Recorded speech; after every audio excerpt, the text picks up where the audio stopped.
Abusia for Abronye, Bono regional chairman for the MPP. Abusia for a CID as Akroma, Abronye Suyanese Becase, Abronye asa Kupimu, our CID headquarters na Kopimuno Ayadia. To me a grante Abronye a bill of 1 million Ghana cedis. Abusia 1 million Ghana cedis. Just say, Nyasam to 20% Casavan Pasia Konekoti and Seminum Ankasa and Chilimu Abra. Abronye ekopiemu awoye CID headquarters biemu no aye no rearrest no ne ekoso awo ho abusia yenko na yentie emu ensem ha da so be media bomodi aso be subscribe amai bobo notification bell so for more podcast updates yenko ne kotini esiye a month after being released on bail by an Accra Circuit Court over charges of publication of false news and offensive conduct due to the breach of peace, NPP Bono Regional Chairman Kwame Bafu, also known as Abronye DC, has been picked up again. Abronye was rearrested on Wednesday, October 8th, and charged with publication of false news with intent to create fear and panic and offensive conduct with insulting, and has been granted a bail of 1 million cedis with 2 sureties. He has since met his bail conditions and has been released from the CID police headquarters. This will be the second time the NPP Bono chair is being arrested in a space of 3 weeks.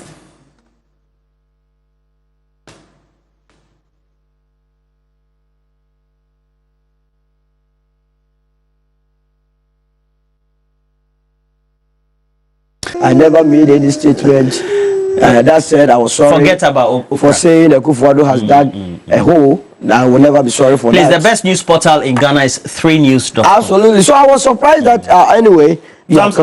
So I'm surprised that you even went to Oprah. But a lot of I wasn't. People were sharing it. So you should have told them that they should have gone to the authentic one, which is 3news.com. Absolutely. Yeah. Next time I will. But Bazato represented you well, so don't worry. No, he created a lot of problems for himself, and I don't know why he will come and do that on Saturday. For my opening remarks, I'm coming to you. Zato must not be doing that.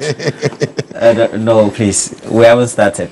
He came to make a very bold statement. I'm always on his TikTok, and I love the way he has displayed his pictures there. And if you go to Zato's TikTok, you'll find that he's interacting with constituents in Sisala East. I can see clearly. Is that the only one that I saw? What about the one that he was busily laughing with the former second lady and the former vice president? Oh, that one. Chatting and then I also see strategizing how to come on. And then I also see him across many radio stations as well, interact, and I think that he makes a good politician as well.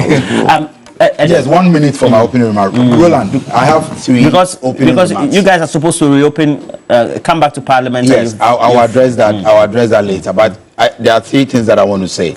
The first one is that we have tolerated some grand deception on this program for a while, and I think that henceforth it must stop. Why?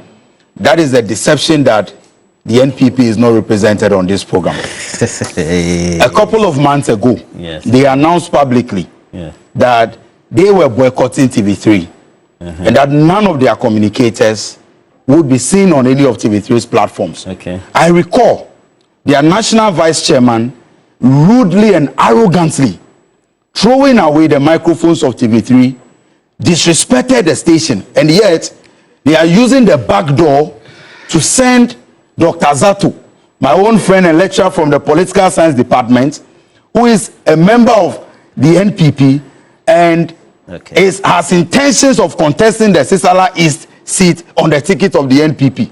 And when he comes here, contested the primary. He has contested before, and he's going to contest again. What's your point? My point is that in introducing him, add that he's a member of the NPP. Let's not run away from the fact that NPP is using the back door to be represented on this program. Okay. What's your second point? So my point is that the grand deception that he is a neutral or he is here as a policy analyst and other things. Let us accept that the NPP is represented on this program. The NPP is so arrogant they could not come back to even apologize that we are sending our rep. So that must be noted. What's your second point? My second point is that because I will address the first one. Yes, the second point is about Dr. Zato. The second point. I hope I also get the second point is that Roland, a couple of days ago we celebrated National Teachers Day. Yes. In Ketu North, we held an award ceremony where we recognize teachers and all of that. I want to make a special appeal to the Minister of Finance. In my constituency, we have teacher deficit of 492. So there are some schools, the entire school from class 1 to JSS 3, junior high school 3, you have only 4 teachers. And these students are expected to compete with students from other privileged schools in the same BEC, and they will be competing for the same space in senior high school. I plead with the finance minister that let us give financial clearance to the Ministry of Education. Adequate allocations must be made so that underserved communities can have the opportunity to all have teachers. That is my second appeal. The third one is that a couple of weeks ago, I was on this program, and Dr. Zato and I called on the National Food Buffer Store Company to step into the situation and buy the produce of our farmers. Because of glut. Because of the glut. I am happy to announce that in Ketu North, Mr. George Abretwotu, the CEO of the National Food Buffer Store Company, has been working with me as we speak. The warehouse that the previous government built but could not operationalize before leaving, we are at the final stages of getting it to you. So from Friday, Buffer Stock has mandated a company to go into the Beta Valavi, Klenomaji areas to buy the rice from our farmers, buy gari, buy maize, and other under a program they call the National Food Reserve Program. When I went to National Buffer Store Company and I met the CEO, that was my first time I ever saw him. I never knew him in all my political journey. But I must say that he's one of the very effective and efficient appointees of President Mahama, and it is only proper that I commend him. In the same vein, those CEOs and appointees who may not be living up to expectation and doing what the president wants, expect that some of us will sit on platforms like this and call them out. Because it took a lot of sweat to get the power that we have now. We fought for it. People died in the journey. Exactly 5 years ago, one of our deputy regional youth organizers in Bono region, Kojo, died in an accident. We were on a campaign train. Olanyo was injured in that accident, many others. And so people lost their lives in the struggle for power. So we remind all appointees that live up to expectation.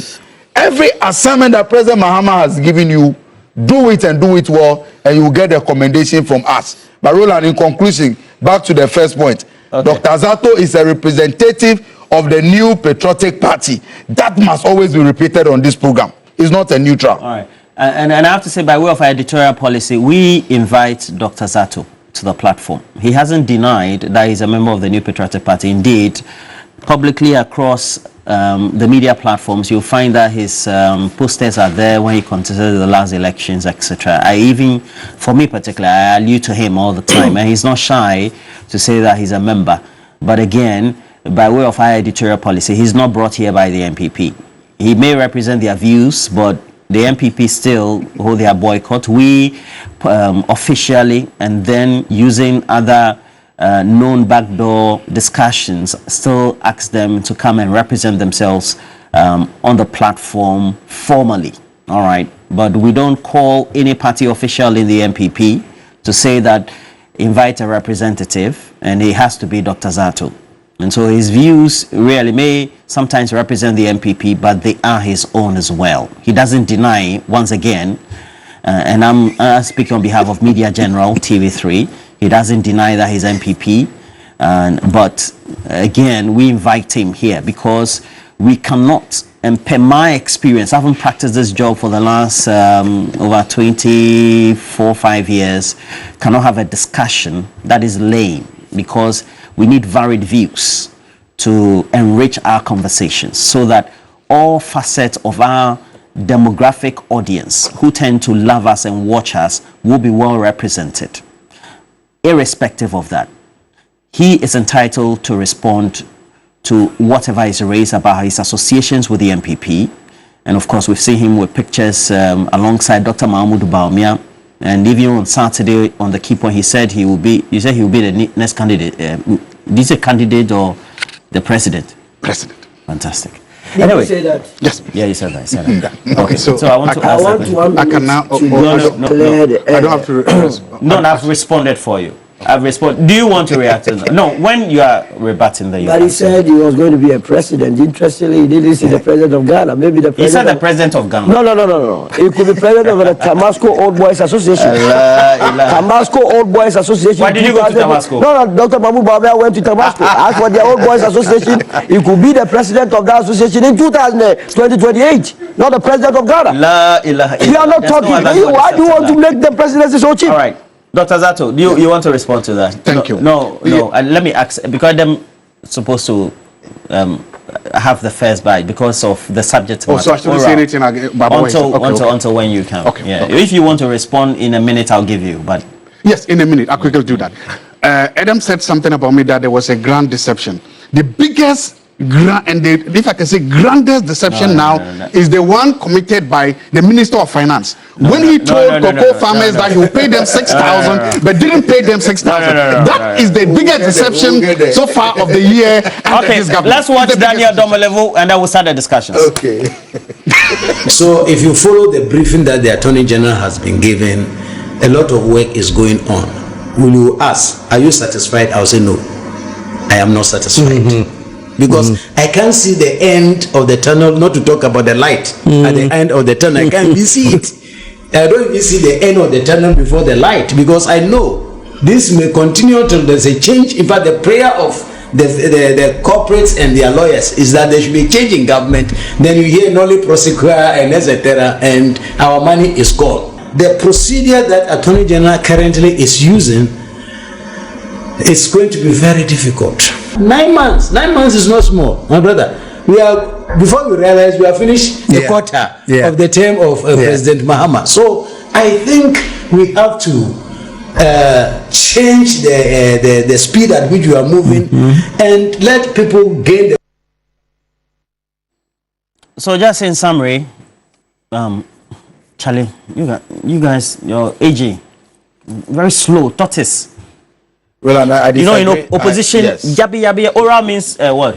Operation Recover. Recover. One advocate who says that he's been working like a tortoise is solo, always talking about every Wednesday when he comes here. Why? So, Roland, I think it's important for us to understand the concept of oral. Oral was born out of the crucible of the public outrage. It was a national response to decades of entrenched graft, impunity, and systemic plundering of Ghana's public resources. Oral was not only a policy initiative, but it was also a moral crusade to get the people of Ghana to understand that regardless of your political affiliation or social status, when given the opportunity to manage any public office, you cannot and you must not engage in any act of corruption. And that is why the people of Ghana responded positively. And I can tell you that the message resonated with the Ghanaian people because people had lost confidence in political leadership, and Ghanaians saw in 8 years how the resources of this country were plundered, especially by the President Akufo-Addo administration. And so the expectation of many Ghanaians who wanted to restore dignity and restore confidence, public trust in governance, was that oral will be the vehicle to get people to account for their stewardship. And so, generally, because it's a policy that resonated with the Ghanaian people, you would expect people to make comments or arguments, asking or trying to question why 9 months into office, nobody has been prosecuted or they are not seeing people in court. But oral as a vehicle, the credibility of it, Roland, rests also on the fact that beyond getting the outcomes, it must be done with proper due diligence. Roland, there's no substitute for due diligence in the administration of justice. I have so much confidence in the Attorney General, but it's important for people to know how these things work. And so 9 months, it may appear, it may seem to people that we are delaying or we are slow in prosecutions, but within the legal remits, within the exercise of legal authority, I believe that we are on course. Now, let me tell you how these things work. Oral committee was established even before the president was sworn in. At the time, the minority, the NPP, those who today are questioning why oral is not delivering the outcomes that they are expecting, questioned why President Mahama was in a rush to set up oral. At the time, he was not even sworn in. They actually questioned the legality of the committee. But we did that because President Mahama recognized, he was fully aware that in getting these issues investigated and for prosecution to start, it may take such a long time. And so he was in a hurry to get a committee to even start working. Now, after the committee's report, these reports are handed over to investigative bodies. Investigations will go on from Yoko, NIB, and all the others. After the investigative reports are out, it takes time again to turn those reports into dockets before you can go to court. Roland, yes, sir. As I speak, the NPP know, and he knows that a number of former officials, hundreds of former appointees of the previous regime have been attending to investigative bodies. Go to Yoko, let your producers go. Go to NIB. Some of them on daily basis, they are appearing, answering questions. Now, when all these processes are completed, the Attorney General will go to court. And I am confident that we are not only interested in rushing to court, where we saw in the past how government law, sometimes even with the low-hanging fruits, the court will strike out the case based on technical grounds, not necessarily because the act was not committed, but because maybe there were some procedural challenges. And so our Attorney General is very meticulous, his deputy very meticulous, and I have so much confidence that oral may appear slow, but gradually, Roland, before long, we'll begin to see the prosecution of these people. I understand. Recently, I met somebody who told me, look, why are you people taking so much time? Because there are some low-hanging fruits. And the person started, that are you telling me that it is too technical to prosecute those who were involved in spending over $58 million in digging a big hole? Are you telling me that the 25 billion that we lost in the banking sector cleanup and all the other cases, the ambulance case involving Hawa Kumsen and many others, there are technical issues? And I told the person that these are issues that requires meticulous investigations, and I believe that proper actions will be taken. Roland, we are not slow, and I believe that before the 4 years ends, oral will deliver the kind of results that the people of Ghana are expecting. Again, the Attorney General is not slow. When the policy was outdoored as a campaign message, it was supposed to be a policy implemented over a 4-year period. Is that what you're saying? But when you go to the people to seek political power, it is for 4 years. We never promised that we're going to prosecute everybody in 10 months. We never promised that people were going to be jailed in 1 month, in 1 year. Roland, the legitimacy and credibility of oral hinge not merely on its outcomes, but on fairness and integrity of its methods. Roland, the credibility and legitimacy